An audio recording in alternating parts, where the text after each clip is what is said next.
Yay Media Group.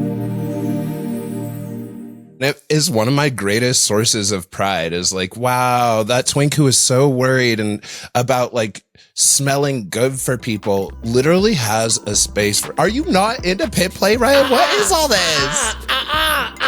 Tell me you don't like my exposed pits a little.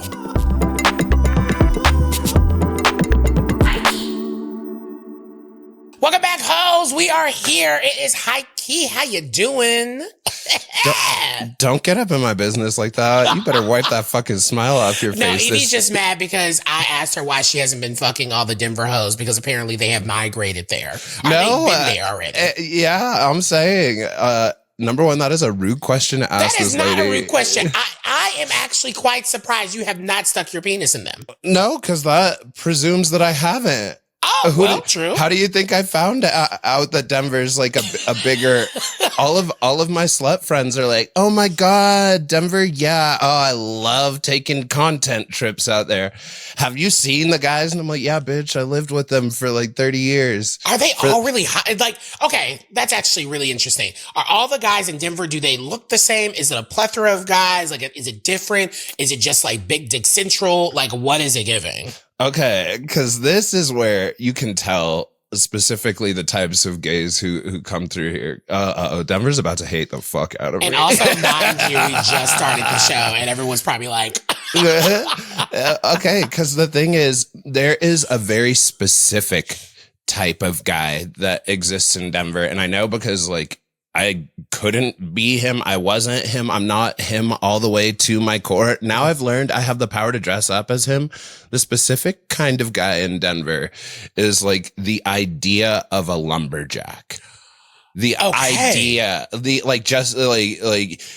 yeah, all I wear is like plaid. T-shirt, jeans, plaid. Everybody has a beard. Everybody looks like a lumberjack. Everybody has fucking pictures of them hiking and kayaking and in the mountains on top of a mountain, butt naked. Everybody has in their Lyme disease. Girl, not even because we don't even have enough air to have like ticks out here in this bitch. I used to run through those woods naked, but it's annoying. It's a little annoying because it is this like I grew up being really attracted to it because it's fucking everywhere here. However, there was like no space for me. I felt like because people would be like, oh yeah. And then I was bike camping last weekend and I was like, I'm fucking not. I live in the city, girl. What are you talking about? And also, I know you live a little bit further away from all of the actual like woodsy mountains shit. Yeah. Well, I mean, there's that. And then I don't have a car. I'm not like taking my free time to go up there, but the guys, that's like this aesthetic of guy who lives here. And it doesn't matter like what community they fall into, like Bear, our drag queens still look like this somehow underneath it all. We're all just like plaid flannel. And so everybody gets to live out that specific fantasy when they visit here, just like having like 30 different lumberjack dads hit on them and be like, hey, I've been here out in this fresh air with my dog on a mountain. Want a fist? Yeah, see, that makes me feel like that comes with a specific smell. Like all the guys come with a specific scent. It's good. It's a good scent. It's not like it's not like Brooklyn or some shit. And see, now it's here I am. Everybody musty. It's giving everybody woodsy and musty. And no spray. That's the thing is it is all fake, and that is what annoys me about it. Is it's all these clean cut guys dressed up as woodsy guys. They're like, yeah, look, I go hiking and stuff after I take 3 showers a day and have my finance job, and I'm just like, ew, like fuck all of you people. All you know, it's a thing because me, my family, and basically all of the alt queers in Denver have at some point in our lives and or careers been slandered online for the way we smell. We smell like Brooklyn. Yes. Which, mind you, I have to say, being with you in person, I have not actually smelled you. And so I think I can debunk that, but I also don't know if you want people to think you smell because you also give like you may want that. I mean, I just like, it's one thing that I have to accept about myself, whether or not I've gotten over it, is when I was on season 11, I had the worst smelling smells because I was like wearing the same outfit every day in that freezing ass workroom, stress sweating into like fur and stuff. and then just like chain smoking in my free time in the 2 seconds I could get, just being like, like blowing it all over. Man scent just like literally leaking out of your pores. It wasn't even man scent because I was a twink then. I didn't even have like regular body odor. What I have now, the smells I have now, oh baby, that's man scent. And I legit just have guys in my pits like as a thing, all like. And it is one of my greatest sources of pride is like, wow, that twink who is so worried and about like smelling good for people literally has a space for. Are you not into pit play, Ryan? What is all this? Tell me you don't like my exposed pits a little. I think it's sexy in theory, but when I'm in the moment and in the mood, if I smell something, my gag, like I will literally throw up. I can't, I will dry heave. Like I just can't do the smells. So you're not a pig? No, I am not. Ain't no oink oink over here, bitch. Ain't no oink oink over here. Okay, Ryan. I think that's why for the longest of times, like I didn't perceive your slutuality. Yeah. You know, the amount of gay promiscuitationist that you had within your bones, because I just associate pigs with sluts. I'm like, yeah, if you're a slut, of course you want to be covered in somebody's fluids. I mean, yes, I do want to be covered, but like, it depends on what is actually covering me, because some things I don't want to be covered in. And I think that's okay. Oh, so sweat is a no? No, sweat's fine. I'm okay. I'm not the type of sweat you're talking about. Yeah, it's like post gym. If something is like to happen, I might be down.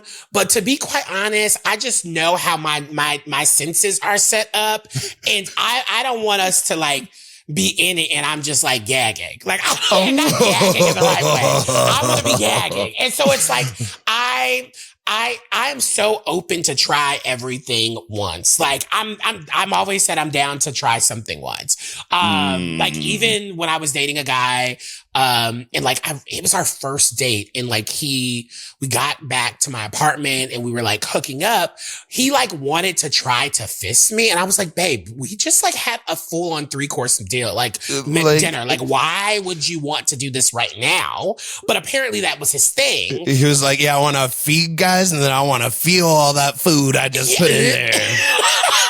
And I'm down to do that once it's like in my parameters. Like I'm not down to do that like randomly. Like that's so funny. Okay, because I was just talking to a lover of mine. That's what I've decided. I've decided to start giving people respect on this show after I do the most disgusting things. And it's with also them. probably because you can't remember their name, so you're just like defaulting to lover. It just takes a second. That's all. Okay. And then I have to go through the nicknames, be like, oh, is it Jimberly, a grinder 3 a.m. Pasadena? Or is it, you like that? It's just, I'm not trying to put people on blast like that. But I will say, I was talking to a lover of mine, and he was, we haven't seen each other in like 6 months. And he was like, yeah, and since we've seen each other last, I finally did it. I got fisted.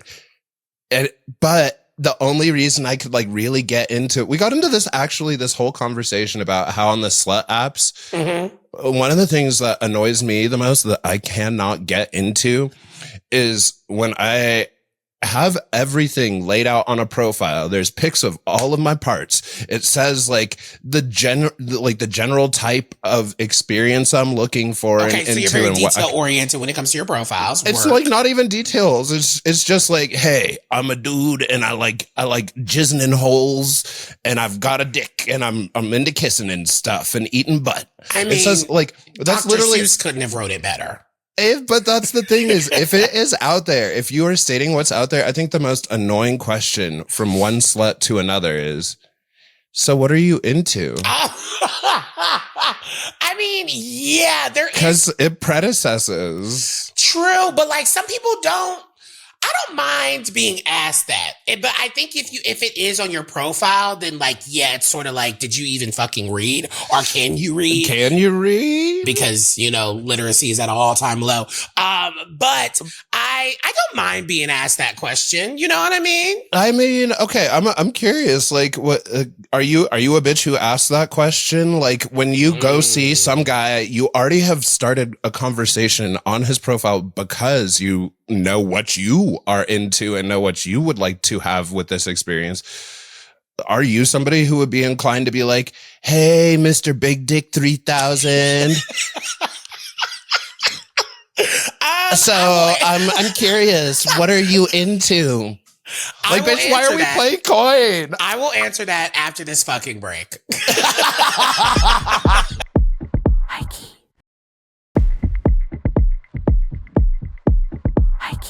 Okay, we're back and we're getting into it. Ryan, I just jumped right in. Yes, because for me that is a little bit of how like really at least good, natural, raw human sex works. It's weird that we invented all of these words and all of these like social structures just to be able to interact with each other. And that's really nice and all, but like, if you are out here and you know what you want and you're like, ooh, my body really would like some plumbing done. Yes.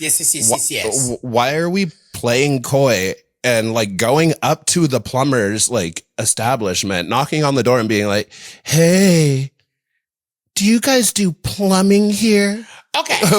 What sort of stuff do you get into? It's like, bitch, your pipes if you just. But here's the thing. I feel like it depends on the platform you're using. So if like, let's say you're like, you're using Grindr, if it's in there, then I'm only hitting up people are like answering messages from people that I like kind of align with with their Grindr profiles. Right. Okay. But if it's like something like a Sniffies, then I'm just going and like seeing what I like, seeing a dick that I'm like, and I'm like, okay, period. What are you into? Like, what are you looking for? That's actually more of the question. What are you looking for? Because what are you into? I'm like, we'll figure that out once we're like, after we've exchanged photos and do all the thing. But like, I'm probably going to lead with what are you looking for before, especially if it's like sniffy profiles they tend to be blank and like they have your photos but they don't really talk about like what you're into unless they do. And then I tend to find those people really weird. Like people now on Sniffies putting their face pics as their like photo is psychotic to me. Like I need y'all to get a fucking grip because that's not what this is for. Okay. That's not what it's for. I actually find that to be such a turnoff when I'm like, why are you using this like it's your Hinge profile? Oh, Ryan, I can't believe. Like, what the fuck are you doing? Girl, you just made me come. I never thought. Are you kidding me? Like, it's actually weird. You know what's funny is I remember when I started seeing that and being like, no, stop, y'all. Do not turn this into the past. Like, this is the beauty of the place where you can, once again, drop all the social context, drop the, hey, cutie, what's up there? And you can just be like, hey, I like your hole. Hey, I want that dick. Yeah, exactly. And then specifically the reason I like that interaction on Sniffies is it like doesn't completely X out the idea of a face. It's like, you see somebody's parts and bits, you can read what they're into. And Wait, then can I ask you a question? Yeah, girl. When did you, I guess, when did you feel like sexually free? Like, when did that unlock for you? Because for so many people, like, that's just like, it either happens or it's like a journey to that. And I feel like with queer folks, because a lot of times we're not allowed to like experience things out in the open when you're growing up, it's sort of like you're finding out these things in the shadows. And I'm like, when did this sort of like sexual freedom like hit you and you found it and was like, this is me? This is me. Yes. And then just saying that with a bunch of like dicks in your mouth.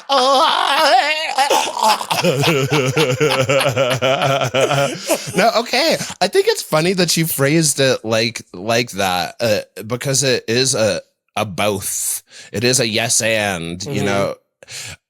I think that when I thought I was sexually free at first was when I gave up the idea of like trying to limit myself and what kinds of porn aren't and are acceptable for me to watch. Mm-hmm. You know, like when I stopped like making bargains with Jesus, being like, okay, girl, I'm only going to watch one gay porn this month. Yeah. When I like moved out and was like, I'm an adult now, I can watch as much as gay as porn as I want. You're like, free will is actually watching porn for 7 hours. Well, I mean, it was in a way because it was like the first, like connection to sexuality that was easier than trying to navigate a whole system of gay sex that I hadn't learned anything about. Like we didn't get sex ed, and we also didn't get the high school experience of being sexually tension charged around a bunch of people who also know exactly what you want. Yeah. So that's when I thought I was sexually free. But I would say that honestly, it's only been in the last couple of years where like I've found the security in myself to be able to start asking the questions about like where these desires are stemming from and what it is that I want out of sex. Like I was just talking about this with a lover too, being like, you know I've always had a big dick, but I feel so bad for the people who were out there fucking twink me before he learned how good it makes to feel somebody else like make them feel good, you know? Mm-hmm. But same question for you though, Ryan. I'm curious for you because have you hit your like full sexual openness? I have. Well, no. Here's the thing. I actually feel like my earlier experiences, the reason why I phrased it that way earlier is because a lot of my sexual experiences were in like the shadows. They were very much like, shh, don't tell anyone, can't believe this happened, can't even talk to it about my best friend. Like it's just a singular experience that I just had and was not able to really process it. And I think for a long time, that actually created a lot of anxiety for me around sex, where I was always interested around, like, I was always like into porn. I was always into like, I mean, even like going into the deep webs of like Craigslist and finding a hookup and doing things like that. Like there was always the shadows. It was the shadows for sure. And I think it wasn't until after my first relationship, like my real first relationship, the one that I moved out here with, and we talked about it.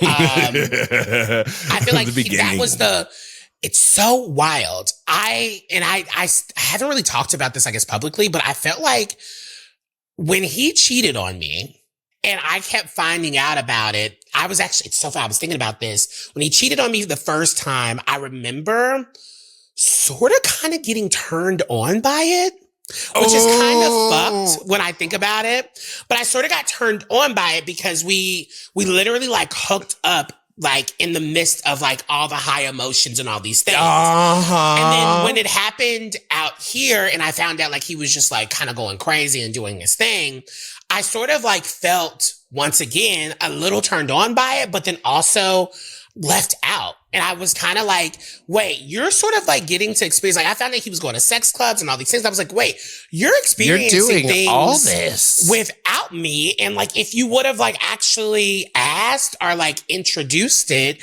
then maybe I would have been like open to like exploring with you and like bringing someone in and not allowing it. So for me, it actually like, for a while afterwards, I had to kind of sit with it because I was like, wait, is this sort of fucked that I'm like, I have this complicated nuance around the fact, like, yes, I was heartbroken that he like did this to me totally like ruined the trust and like betrayed me in such a raw and vulnerable way. But then there was also another side of me was like, I had always been wanting to find a partner that was like open to talking about sex and like talking about experiences and talking about the types of sex and like not just putting myself in a box of being like, you're only a bottom and that's all you can do. No, if I want to top, I will top and I'm okay with that. It's just that relationship and that post kind of clarity really unlocked some shit for me where I was like, wait, I have this whole sexual side that is not just about like, that's no longer like trapped in this idea around the hate that I was like feeling at the time around my body and like you know, how I was presenting into the world. But like, I was kind of like, bitch, you're a sexual being. You've always been a sexual being. Lean into that and like find someone that would want to, that also has that same energy. Like, I need somebody to match my freak. Girl, that tells you how quick culture moves on. Cause like, I'm pretty sure that was just like a year or two ago or some shit where all of us were like, yeah, I'm looking for someone to match my freak. And now we're like out here grandmaing like, oh, what is it? What is that those kids? But does that make sense? Does that make sense? Am I like, do I sound completely crazy? Well, okay. Number one, yes, you do. You do sound crazy. And number two, I'm so thankful you sound crazy because at least you sound like the kind of crazy who is self-aware enough to admit it. Because I promise you, bitch, I've been thinking the same thing. Honestly, usually when I'm taking a bubble bath, because these things are all connected to me from my mom watching soap operas with me as a little kid. There's always some bitches like cheating on some other bitch with some like count of this or that in a bubble bath with all the candles. And then I remember that being such a heightened emotional state for my mom. Yeah. I could feel like, oh my God, I can't believe someone's cheating right now. Oh, that's terrible. Absolutely. Oh my God, I hate that. And I want to be clear, what turned me on potentially about the cheating was the idea of like him. I always have gotten turned on by people getting, like other people getting turned on. And so, like, and you like see it in your mind. You literally picture it in your mind. You're like, oh my God, like he's with this other well, and I think also. Is that fucked? Oh my God, I need therapy. I think it's also because it's deviant, girl. I think sex is something that our culture has made such a deviant thing that we literally have our own like community based off of the fact that we are openly sexually deviants. Like we're out here wearing crop tops and lavender says, hey bitch, I do naughty things in the bedroom. So it's like I think a little bit of it is the deviancy. And I think a part of it is because it's natural to have some weird territorial Animal Planet ass emotions about like somebody that you're intimate with. But we try and convince ourselves we are not those Animal Planet ass animals. So like we have all these other social things tied up in it where it's like, you are hurt and you are angry and you are mad. Yeah. But also at some base animal, you're like, ooh, that slut went out and cheated on me and he's making other people feel good and they feel so good with him. I am so angry. I could just fuck you right now. Do you ever take breaks from sex? That sounds so rude. No, that sounds so personal. No, here's the thing. I know of so many people, like friends of mine, who I've talked about this with, where like, now that I'm such more of like a sexually open person, like I've had friends being like, yeah, I'm taking like a break from masturbating or I'm taking a break from sex. And I'm like, wait, why are you, it just has never made sense to me of like, why are you stopping yourself from doing something that you want? And I'm actually wondering for you, has there ever been a world where you felt like you needed to take a break? Yeah. Yeah. I mean, number one, when you get a positive STI result back, you're like, damn. Well, yes. Well, yes. You're like, oh, I guess it's time. Yeah, I'll practice my stroke game at home or whatever. Then, I probably even wouldn't want to. I'd be like, no, it's not about the want. No, I actually do. And this is a very confusing balance that I promise you I also spend so much time thinking about. But I always think about that like early Lady Gaga career quote where she talks about how she like wasn't really having sex despite being like a bicon, which was the biggest deal at the time. I remember her doing this interview talking about, or like having this quote that was going around talking about how she doesn't have sex or she was practicing celibacy because she feels creativity is stolen through her vagina. Which is wild.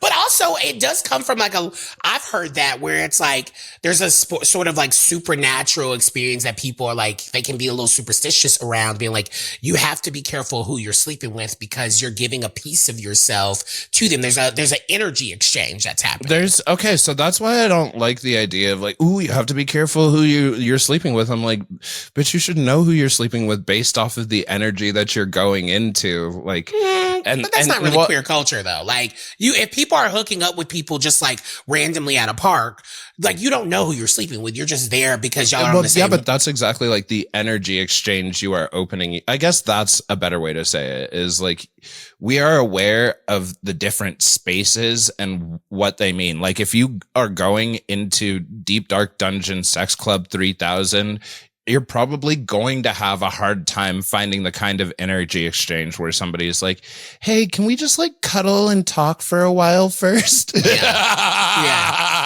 Yeah, which I never actually want to do after a hookup. Like I just never, unless I've hooked up with this person like multiple times, I actually never want to like cuddle. Okay. I'm telling you, I never want to. Okay, Ryan, we have to take a break.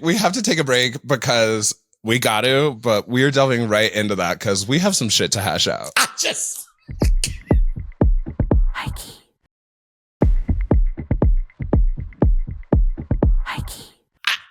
I'm being so serious when I say that. Like I genuinely feel like when I'm just hooking up or in the mood to hook up, I want that to just be that, unless there's been moments where I've found like these past couple of times where I've like things have turned into dating situations. Like the last guy that I was dating, started out as a hookup? Yeah, started out as a hookup. And that hookup was just had such an intensity around, like we just had chemistry. And once I start to feel a little bit comfortable around that, and then we hook up a couple more times, then that's when like, okay, he's hanging around. Like, it's going from like a 30-minute hookup to like an hour or two. And like, it's actually like comfortable. But I don't really like people in my house like that. And I'm always the hosting girl. I'm not traveling. I've only traveled once for a day. You are that Whoopi Goldberg quote. Down. That's just simply what it is. I don't want a man in my house. Because why? It's just really hard for me to like envision that. And so for hookups for me, I'm like, I've never really understood the folks that like to cuddle. Like, I'm like, why are you cuddling with strangers? Like, what? Ooh, okay. Because number one, we, going into our primal root thing and how society severs us from nature, like we are deprived of touch. You know Girl, why it is no. like why yes, that's like the that problem. is literally. We want intimacy from these like false little like one little moments, and that's not real intimacy. That's not at the end of a hookup is not real intimacy. I get intimacy from like my friends. I get intimacy through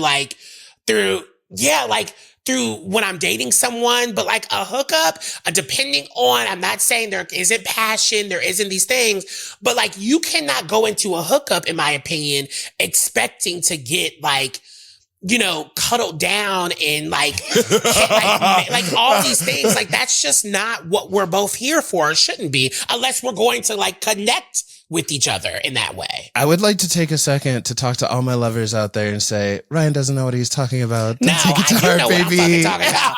I'm sick of y'all because half the time you'll go into cuddle mode and then you'll get confused when people actually start to develop feelings, and then you're like, wait, that's not what I wanted. But guess what? You're opening up this false window and making them feel like you're open to like levels of like deeper intimacy when the fuck you're not. And so I just find that to be like wild when people are like really opening themselves up, being like, let's have some sex and cuddles. You don't want anything more than that. That's crazy. I'm not cuddling with you if you don't want anything more than that. Oh my God, Ryan. It feels like right now you and I are having like a personal secret beef where where we fucked. I came over, we fucked, and I was like, yeah, baby, so tell me about your childhood.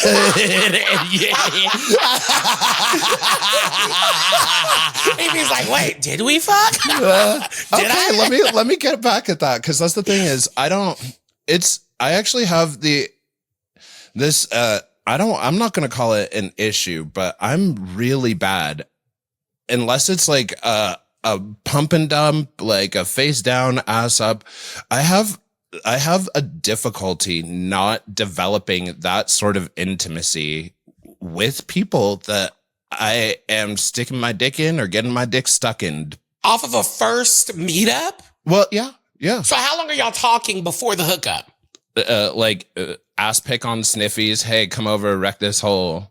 And then you are expecting to go in there and have like this intimate situation with that person. It's not even that I'm expecting it. It's that like when I say if I were going to use the verbology that makes sense, I'd be like, my problem is that I do this. However, I don't think it's a problem specifically because the way that I've seen my sex life and my freedom as like a queer slut to get to have such a sex life is I think it's beautiful to connect with other people. I think it's beautiful to have like these little intimate moments. I have friends who I can like friend cuddle with. And I have hookups who I can also friend cuddle with specifically because like it starts as this thing. But why I was saying that I feel like I've really grown into my like sexuality in the last couple of years is I've really gotten into the connection, and my kink honestly is to make people feel good, especially as like a big dick top out here, especially knowing now that not only do I feel like I'm beautiful, but there is a chance that somebody else out there also will feel that same way. I want to make the people that I'm with really feel loved because I think we are all starving for that. How are you separating sex with Doug versus sex with strangers? Because I would assume the level of like love and intimacy is like, that is for Doug, your partner, your husband, the thing, that's who you're with. To everyone else, like, I understand that this idea of like wanting to make everyone feel good, but where's the line?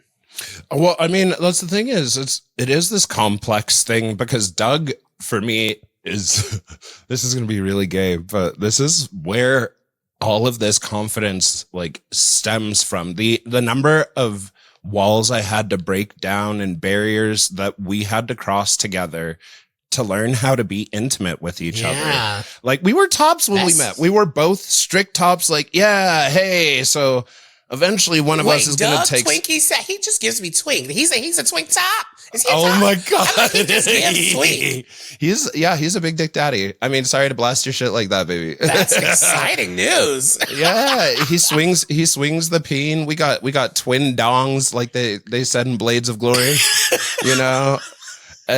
and it took a lot of intimacy for us to learn how to grow from the places we were at, where we had all these shields up and we were like, yeah, of course I'm never going to bottom. I'm not letting some guy fuck me into being this place where like, of course I want somebody to like take care of me and also to take care of somebody and be somebody's like source and inspiration. So I think the most difficult part of all of this is like, it's easy for me to lean into this role with like other people, strangers, random people, because this is a character that Doug built.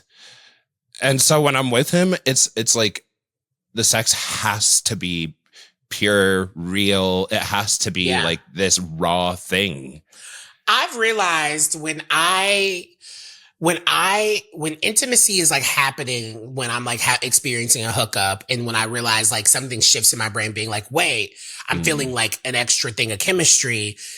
A point for me when I realize that is like the ways that I'm able to talk during sex and how I'm able to talk during sex. Not just talking about a verbal nasty session. I mean, like the thing that I really like about this last thing that I kind of am like in or getting out of, whatever, is like the ways that we were able to be in the moment and then just like randomly jump into like a conversation. And like next thing we're like, it's like turns into a hangout session. And like there's a specific moment that I'm thinking of when I say exactly what's on my mind. I can't help it. It's just who I am, like on the mic or off the mic. Thank God. And I remember like being like, we were having such a great time. And I remember just looking at him. He was on top of me, just looking at him being like, can I just say, I really appreciate the way you're handling my body right now. And I don't know why I felt the need to like, just like say that, but it just made him ask, so like, why did you want to say that? And I was just like, I just feel like in the moment I found myself like loosening. Yes. I found myself relaxing. I found myself like actually being like opening myself up for connection. And I think being soft with somebody instead of like. I can't give that to everybody though. For me, that's where I cannot, that feels like such a precious piece of me that deserves to be earned, that deserves to be like, interrogated before, like it deserves to go through a process before I allow someone to like get that. But like when they do get that, I think it's important for me to like verbalize that, because then that for me is saying not only to them, but to myself, like, you can be present in this thing and not like have any like anxieties about if you're doing something right, if you're making like all those thoughts are just now out of my mind and we can do the damn thing. Ryan, I can't believe I'm over here about to cry about like you having a Tinder hookup. but that's how most of my Tinder hookups end up me dating them. Okay, but this is my question for you then, because you said this thing that I'm just getting out of. Mm-hmm. What would be the harm in, I'm not saying like open yourself up like that for everybody, because like I said, that is my problem, that like every now and then I do take sex breaks specifically for my creativity, but also because I've just like been pouring out so much energy. Yeah. Or that I'm like, I just need to like, I need a pump and dump, or I need to just jerk off or whatever. Yes. But like, what would be the harm in a like having that sort of like intimacy with not like, I'm not, this isn't even about like one person or like you're dating someone. Like, what's wrong in connecting like that with multiple people? Here's the thing. Or with a stranger. Yeah. I think, like I sort of mentioned before, I just don't think everybody is deserving of that. No, they're not. I think there's one side of me that is like very progressive and open to like this idea of an open relationship and, ethical non-monogamy. Like there's a piece of me that's really open to that, but it's all rooted in trust. It's all rooted in like work. And with a stranger, none of that is there. I'm trusting. Yeah. I'm actually, I think it's kind of crazy. There is a level of trust that you're going into it, that you are making sure that whatever is on the other end of that phone when you arrive, that person is like looks and has the equipment that they've all said they have. The vibe that you need. That's a small piece of trust that I'm willing to extend.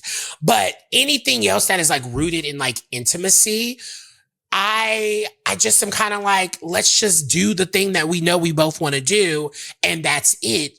Unless we decide, that first time was actually really good. And we're going to continue to like, hook up every now and then. And like, it becomes sort of a regular thing. But like, I think the harm in it is just like, I just don't believe everybody should have access to you in that way. Girl, thank you for fighting. Thank you. Thank you for fighting for more rights for my body than I do. Okay. I don't need everybody to get to experience big dick Yvie. Like, that's crazy. You got to earn that like a Willy Wonka chocolate factory golden ticket. I mean, it's true. You do got to earn it. But that's the thing, is I want to show people that when you are there with it, it is not limited to me, that there is somebody else out there who you deserve to get treated like this from, who's not just in your city for one night.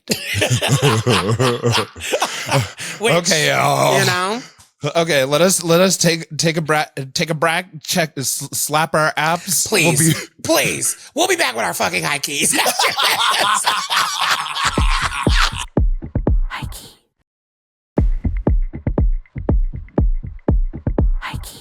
Ooh, I know what I'm Highkey about. Okay, yeah. Welcome back, y'all. Ryan clearly knows what she wants. Bitch, okay, bitch, what? You started off. What are Okay. you high-key about this week? I am high-key about going outside again. And it's so interesting. This past weekend, I was outside from like Thursday, well, really only 2 days, like Thursday and Friday. Saturday and Sunday, I had to fucking recover because whoa. You were like, oh, that was so much outside time. But like I had a friend in town, and of course, like he wanted to go out. And so we ended up going to the chapel on Friday night.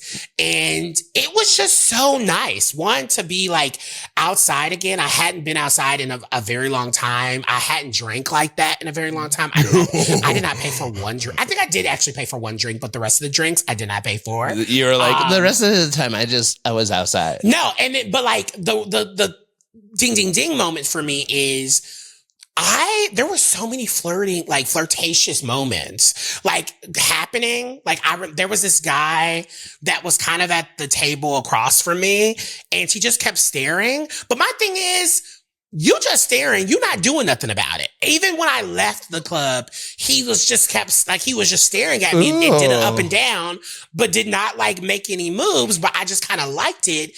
And there was another guy that I like ended up like was dancing with. And like, I was just like, wait, I feel like I'm always sort of kind of the person that's like, I don't know if people are flirting with me. Like, I don't have that radar. People think I'm very flirtatious, but I just feel like I'm just like being my really boisterous, like fun personality self. You're a boisterous person. I can already see it. You on a club dance floor being boisterous. If somebody is cute, I can already see the kind of energy you throw at. Yeah, but you're I'm very like flirty cutie. Like I will like dance a little bit. Like I'll like twerk a little bit, but like I'm gonna keep it cute. I'm gonna keep it like, unless like a guy comes behind me and then we doing it. You know what I mean?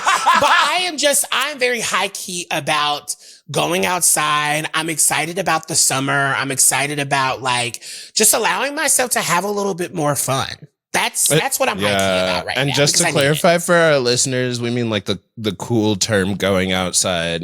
That we don't actually mean like going and touching nature. No, ew. What? What are you high key about? Okay. This actually ties into a lot of the conversations we've had today. I am high key about this movie Pillion. Yes. If y'all haven't heard of it, it is probably like my favorite depiction of like just the dynamics that go into a queer relationship since like Call Me by Your Name ass shit came out and people were like, oh my God, daddy's son, that. This movie's so interesting because it's got Alexander Skarsgård and the guy who played Neville Longbottom, which is crazy. It is crazy that this is Neville's journey. Well, but it's also like, I think what's interesting about it is this movie does unpack the dynamics of one specific dom sub relationship, but it also feels more like this coming of age story about how people can find confidence in themselves, how they can grow to love and respect themselves enough to like give grace for the things that they want. Like it's about this sub learning how to be like, wait, just because I'm a sub doesn't mean I have to like be a sub someone else's way. It's about the sub learning how to be her own self. So I love that. Bitch, if you haven't seen it, I say go check it out. I'm so obsessed. Hot ass, weird ass wrestling scenes, even though it has Neville Longbottom's face in it. Apparently, it's not Neville. Apparently, it's his cousin. Dudley Dursley. That's our producer, Jenna. Shout out to you. Oh, shit. I wish it was Neville. Oh, my God. It's Dudley? That explains it even more. Somebody said it was Neville, and my brain just ran with it. He looks like Neville, though. He looks like if Neville was, like, ready to get pounded out. No, because, like, Neville looks goofy. Dudley looked... He looks Neville like was a hot. good. Towards the end of Harry Potter. That's what I'm saying. That's what I was saying. He like started out goofy. Dudley went from being like a bully looking kid into a good boy sub. Go see Pillion. Which I love. Honestly, Pillion is the rom-com that I've heard we've all been needing recently. And so it's funny because like I didn't even laugh, bitch. I didn't even laugh. I was just there being like, oh my God, this is fucked up. I don't like this. Oh, actually, I get it. Yeah, see, you ended up loving it. Well, that's the rest of this episode. I'm so happy. Hope you all enjoyed hearing about our sexcapades. And honestly, I just love having these little moments where we just like talk and shoot the shit like us always. Right. It's let us know your thoughts. Make sure you check us out and leave us comments, like and subscribe on social media. We're Highkey here. Period. Everywhere. Also, like, I don't know if we get into. I feel like I want to start telling people to put us in Reddit. Can somebody start out like a Highkey Reddit? Like, I would love that, and then just let everybody just go off on us in the Reddit. I don't know if this is opening up the floodgates, but why not? I would do it, except I'm banned from Reddit. Are you really? For my own mental health. Please. Which is real, actually. Very, very real. But until next time, do what Yvie says. Follow us all on the social medias. Continue to like and subscribe. Share all the things. Leave us Apple reviews. Leave us Spotify comments, because you can totally do that on Spotify too. Ooh, we just love seeing you all engaged. We really, really and let do. Us know whether or not, are you into cuddling? Yeah. Do you cuddle after sex? Don't fucking touch me. Would you cuddle a stranger? Don't touch me. I can't wait to see you again, Ryan. Bye. Yay Media Group.